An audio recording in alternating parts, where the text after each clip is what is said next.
مولا فرماتے ہیں اولاد کو قرآن پڑھنا ضرور سکھاؤ، قرآن پڑھنا ضرور سکھاؤ۔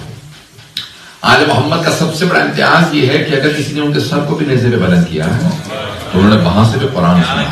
یہ عظمت ہے آل محمد، انہوں نے وہاں سے بھی قرآن کی تلاوت۔ ایسا کہ بچوں کو قرآن پڑھنا ضرور سکھائیں، یہ قرآن کا بے انتہا اثر ہے۔ یہاں تک روایات میں ہے کہ قرآن جو بچوں کو سکھاتا ہے تو جب بچہ بالکل کم سنی کے اندر سب سے پہلا لفظ جب بولنا سیکھے کہ بسم اللہ الرحمن الرحیم، تو اللہ کہتا ہے کہ میں نے اس کے ماں باپ کو بخش دیا۔ ایک مقام سے جناب سید سجاد گزر رہے تھے کہ رک جاؤ، کہ مولا کیوں کہ یہ بچہ بسم اللہ پڑھنا سیکھ رہا ہے، 2 سال کا بچہ تھا، اسے بسم اللہ کہنا نہیں آ رہا تھا، تو استاد بار بار کہہ رہا تھا کہ بسم اللہ، تو وہ ٹوٹے ہوئے الفاظ میں کہتا تھا، ہم نے پھر کہا بسم اللہ الرحمن الرحیم، بار بار اس کو ٹوٹے ہوئے الفاظ سے دکھاتا۔ جیسے بچے نے مکمل کیا نا بسم اللہ الرحمن الرحیم، امام نے کہا کہ اس کا باپ بہت گنہگار تھا، عذاب میں تھا، اپنی بیوی کو وصیت کر کے کیا تھا جب ہمارا بچہ بولنا سیکھے تو بسم اللہ سکھا دینا۔ میں نے حبیب خدا سے سنا کہ جب بچہ بسم اللہ پڑھتا ہے تو ماں باپ بخشے جاتے ہیں۔ اس کا باپ عذاب میں تھا، بہت گنہگار تھا، لیکن ابھی جیسے بچے نے پڑھا نا بسم اللہ الرحمن الرحیم تو اللہ نے باپ کو بخش دیا۔ میدان گرامی یہ چھوٹی چھوٹی چیزیں ہیں، لیکن اگر آپ عادت ڈال دیں بچوں کو قرآن جب عربی سیکھ لے گا، یہاں تک روایات میں ہے جب گھر میں آؤ تو ہمیشہ سلام کرو، تو میں نے اپنے بچوں کو عادت ڈال لی ہے فوراً جب گھر میں آئے تو کہ السلام علیکم یا ابا عبداللہ الحسین، جب آئے تو سلام کرے، میں کسی ایک کو جس سے بھی آپ کو زیادہ عقیدت ہے اس معصوم کی طرف نسبت دے دیجیے، السلام علیکم یا رسول اللہ، السلام علیکم یا مومن، السلام علیکم فاطمہ صاحب، کسی ایک کی طرف نسبت دے دیجیے۔ جب گھر میں آئیں گے تو سلام کرنا مستحب ہے، خالی گھر بھی ہو تو وہاں ملائکہ یا جن کے کوئی نہ کوئی موجود ہوگا، سلام ضرور کرو۔ اور میں نے عادت بنا لی ہے کہ اپنے گھر کے اندر اتنا سلام کی عادت ڈالو جناب سید الشہداء کو کہ آتے جاتے رہیں۔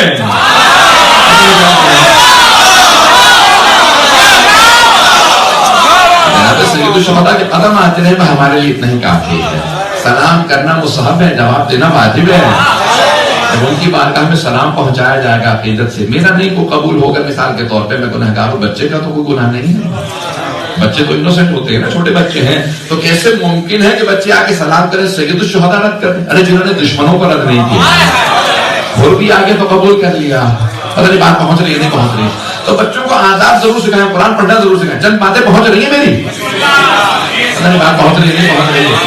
ایسا کہ ابھی بچوں کو اتنی عادت ڈال کے جب گھر سے جا رہے ہوں تو جاتے میں بھی کہیں السلام علیکم یا عبداللہ الحسین، جب آ رہے ہوں تو آتے میں بھی کہیں السلام علیکم یا عبداللہ الحسین۔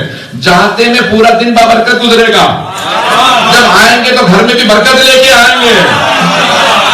جس نام سے جا رہے ہیں کیسے برکت نہیں ہوگی زندگی، جس نام سے آ رہے ہیں۔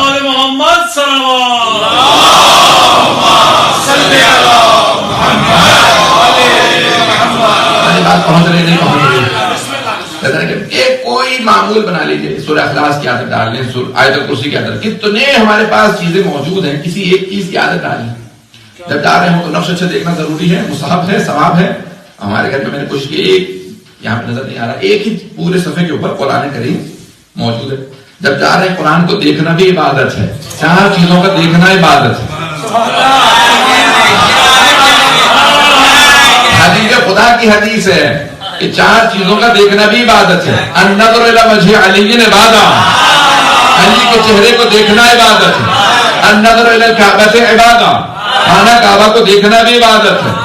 النظر الی المصحف عبادت، قرآن کریم کو دیکھنا بھی عبادت ہے۔ ماں باپ کو شفقت کی محبت کی نگاہ سے دیکھنا عبادت ہے، ماں باپ کو دیکھنا بھی عبادت ہے۔ جملہ میرے ذہن میں آگے تو پیش کیے بغیر آگے نہیں پڑھوں گا۔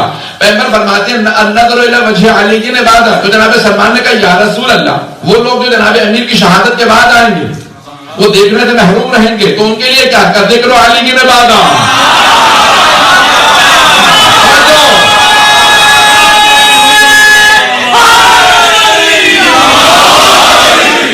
سارے مطلب کی توجہ چاہیے مجھے، کہا النظر الی وجہ علی کی عبادت، علی کے چہرے کو دیکھنا عبادت ہے، کہ جو بعد میں آئیں گے کیا ذکر علی کی عبادت، علی کا ذکر کرنا بھی عبادت ہے۔ کہ یا رسول اللہ اگر پابندی لگ جائے، آپ نے خود کہا تھا ایک دور آئے گا علی کا ذکر بھی نہیں کر سکیں گے، کہ حب علی کی عبادت،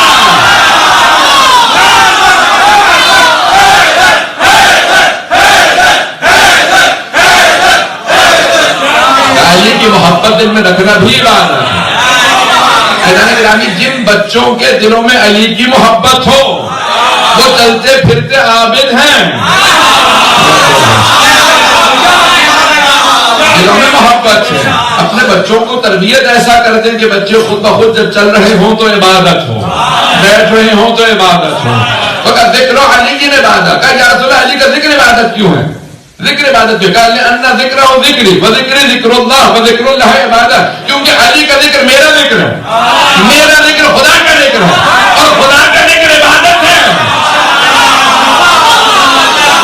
علی نبی طالب کا ذکر بھی عبادت ہے. جب بات کرو گے تو کبھی خطبے کی بات کرو گے، کبھی فضائل کی بات کرو گے، جو بھی ذکر کرو گے تو ظاہر ہے بچوں کو عادت اتنی ڈال دیجئے کہ وہ چلتے پھرتے عابد ہوں.